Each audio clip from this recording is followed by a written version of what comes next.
Hi guys, it's Jamie. So for my project, I decided to do coronavirus in our schools, the article that we had read before, and kind of relate it to the extended learning project. So I reached out to a few teachers, which was kind of hard to do in a pandemic because they're so overwhelmed with virtual e-learning work and setting up all that. But thankfully, I was able to contact a person from the elementary, 2 people from the middle school, and 1 person from the high school of my hometown. So I got to talk to many different people about how coronavirus is impacting them and their teaching. And I related it to the reading and just asked them a few questions. So here's how it went. Hi, my name is Liv Streeter and I'm a paraprofessional at Riley Elementary School. Hello, my name is Rosie Jansma. I teach at Akron Elementary, which is from Tippecanoe Valley School Corporation, and I teach first grade. Hi everyone, my name is Becky Samuelson. I teach at Kessling Intermediate School, 6th grade math. Hi, my name is Teresa Holmes. I teach at Kessling Intermediate. I teach 5th grade, and I teach social studies, math, and science. My name is Kate Raymer. I am a teacher at LaPorte High School in LaPorte, Indiana. And I'm reading the questions from my phone. I teach family consumer science is the department I'm in, but I currently teach child development and advanced child development. So in one of the articles of the reading that we had, Jarum, I'm not sure if I'm pronouncing that right, but she shared that I thought remote teaching was going to be a little different, but on the first day, I felt like a first day, first teacher. It was profoundly different from our classrooms. So I asked all the teachers as their first question, how did you initially react to the coronavirus and having to teach virtually online? When we first heard that we were going home because of the coronavirus, I think the initial reaction was disbelief. Like, what? Because we hadn't had a lot of cases around us, and we thought it was just everywhere else. And also just worried about not seeing the kids again and making sure that I understood the technology and I would be able to do what I needed to do to help the kids stay on track. When this started in March, I was not prepared. I don't think the school was even prepared. It was a big shock for everyone. I am generally a planner and a panicker in just life in general. So I already knew that it was going to be bad before everybody did. I've always been like a hoarder of hand sanitizer and stuff like that. So when I first heard about it hitting Seattle, it's kind of funny. I had planned to go to Seattle for a vacation. The day that the world shut down or our country shut down, I was supposed to be in Seattle, and that's actually where the first outbreak was. So I had already started preparing. Like, I was one of those people going and buying toilet paper and things like that. And I knew it was going to be serious from the beginning. I didn't know it was going to be as serious it was, as of like not seeing my kids for the rest of the semester. So I was surprised at that. But I pretty much, I kind of like knew it was going to be a big deal, and I prepped the kids for that. And the high school kids were pretty cynical about it to begin with. They're like, oh my gosh, people are freaking out and blah, blah, blah. And I was like, listen, this is going to be serious, and this is greatly going to impact.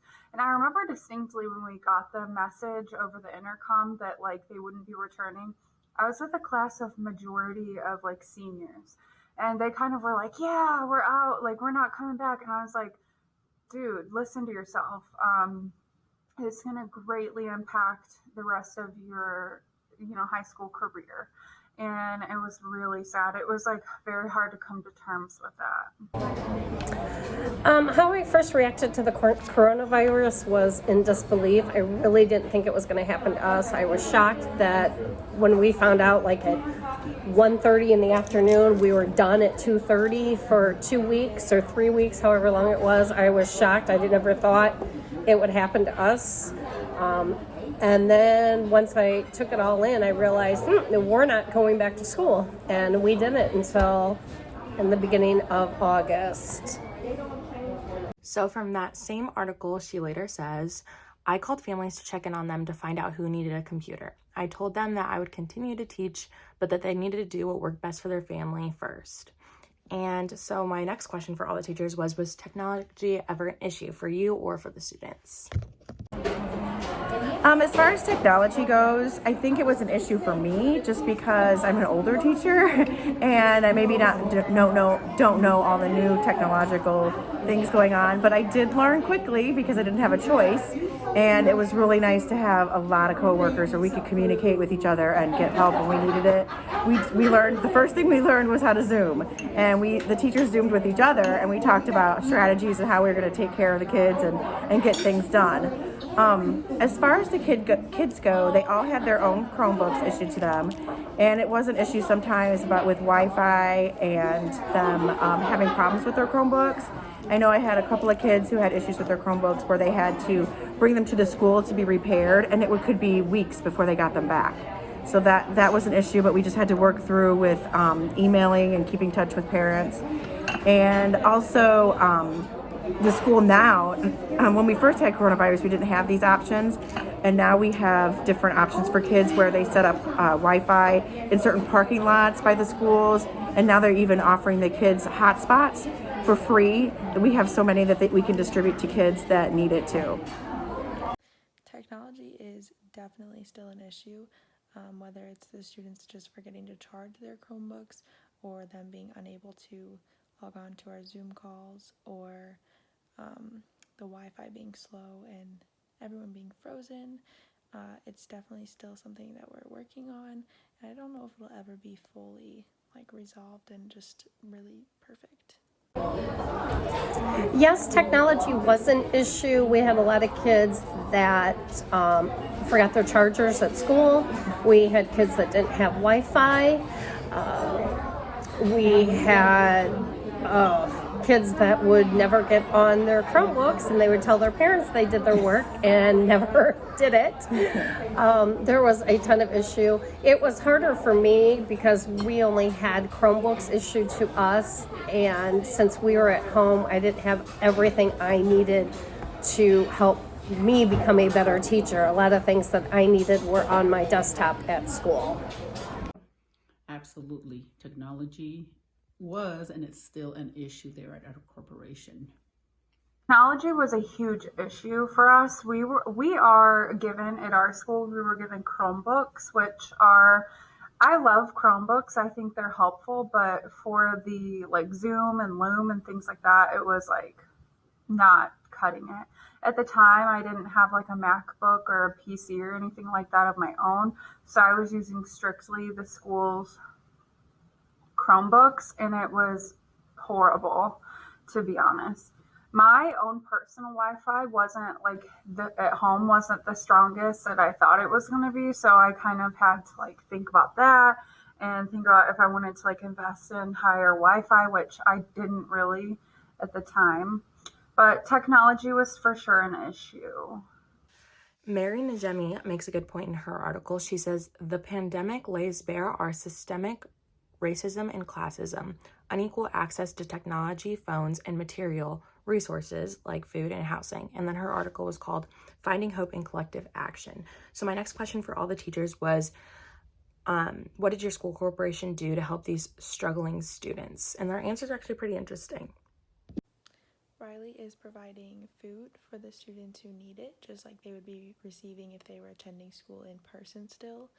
And we also are sending packets full of paper, pencils, crayons, erasers, glue sticks, makeshift whiteboards, and dry erase markers, just any supplies that the students might need to make them successful.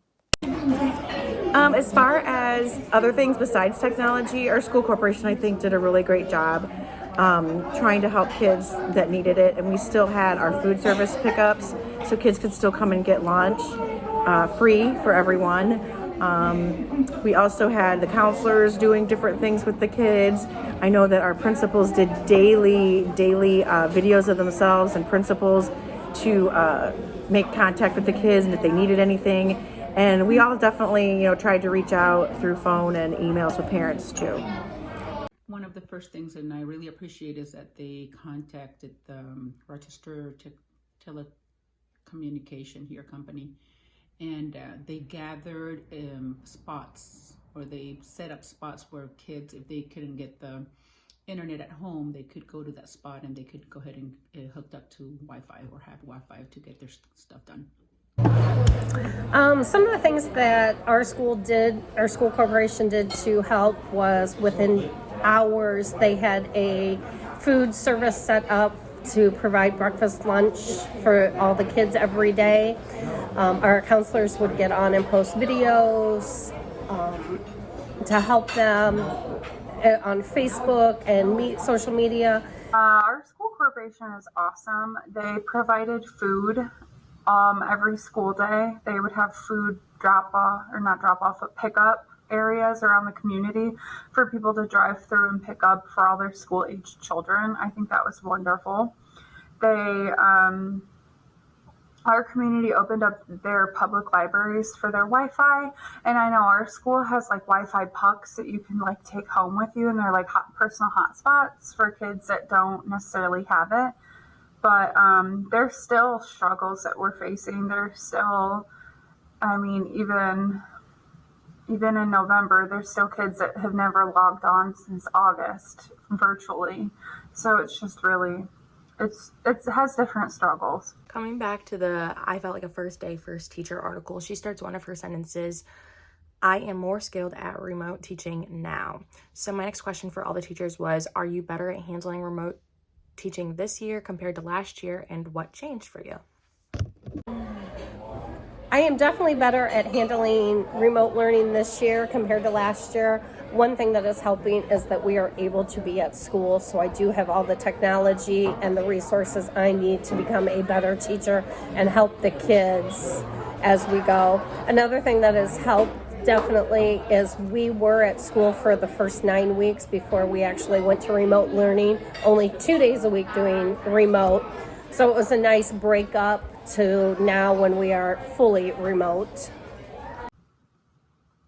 Are you better at handling remote learning this year compared to last year? Yeah, I am actually, and I'm really proud of that. Last year, my number one struggle was like record keeping and grade keeping, which in real life was never a problem before, ever. But when it came time to keeping record of like attendance and grades virtually, that was like really hard for me, really hard back in like March. And I think this year I came in with a new mindset. I came in this year teaching in person 5 classes and teaching virtually 1 class. So I kind of already knew I was going to have to like have my game face on. And I just taught myself our software. Like we use Skyward for that. And I just taught myself more functions of Skyward that I didn't like invest time in to learn previously. I really sat down and like powered through teaching myself how to use these different programs because it took hard work to learn how, but then after I learned how, I knew how to use my software better, and it helped me keep, like do my record keeping a lot easier and stuff like that. Just a little, I would say, because as I mentioned again, we have not been trained. As a school, we have not been trained, so we have to learn on our own. And I don't think we're totally prepared for it. Yeah. So I'm definitely better at the technology issues this year. I've learned a ton. And we've also had quite a few in-service trainings and things with our technology person. So we've learned how to Zoom and all the different little quirks with that. And also different websites, different things that we can use, Nearpod, and like there's tons of examples that we can that we've been learning how to use.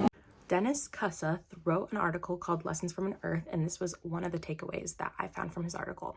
My biggest fear is that we come out of this pandemic having learned nothing. Out of all this pain, suffering, and death, we must make fundamental changes. Our school communities are hurting physically, psychologically, and economically. Urgent assistance is needed. Those in charge must be pushed to do the right thing, and our future depends on it. So my next question for all the teachers was, what is one thing that you hope as a teacher or as a staff member of a much bigger corporation learn when it comes to coming out of this pandemic? So what's kind of one thing that you really hope you as a school system take away? Yeah, one of the things is that in praying that we get out of this pandemic is I hope we get back again, because with those kids that have struggled also, it's not only about technology, it's about also our kids, knowing that since March of last year, and we got them back this year, the ones that were in kindergarten, I got them back as low learners, it's real difficulty to be embracing and educating those kids.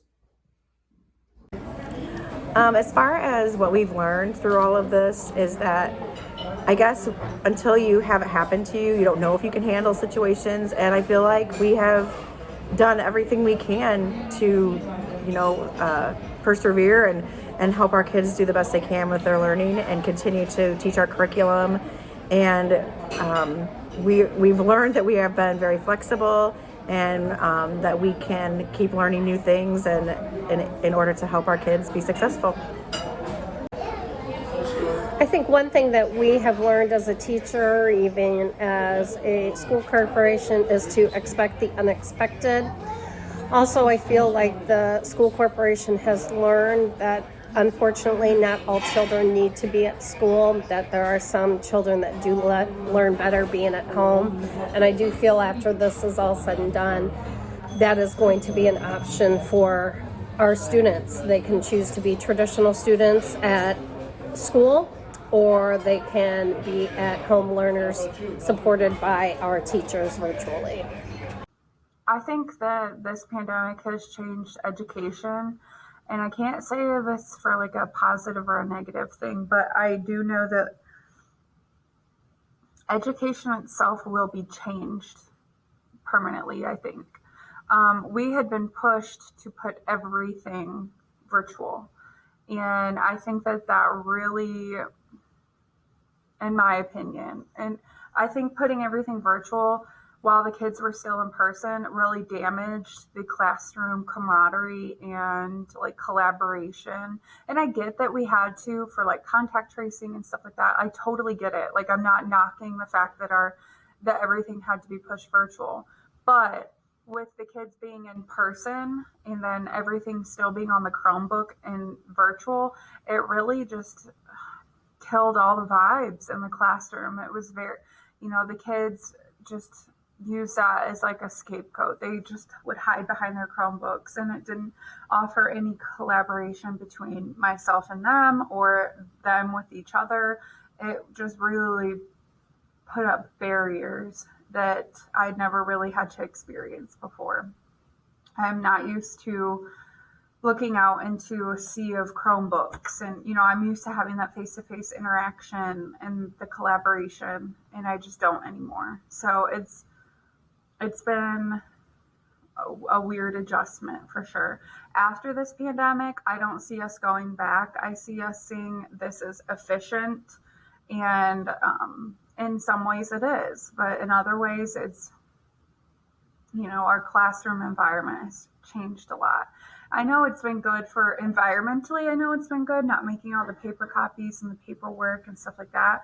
But there are so many awesome like activities that I do on paper or like in person or with manipulatives that I can't do because of COVID that have just kind of dampened the atmosphere a little bit.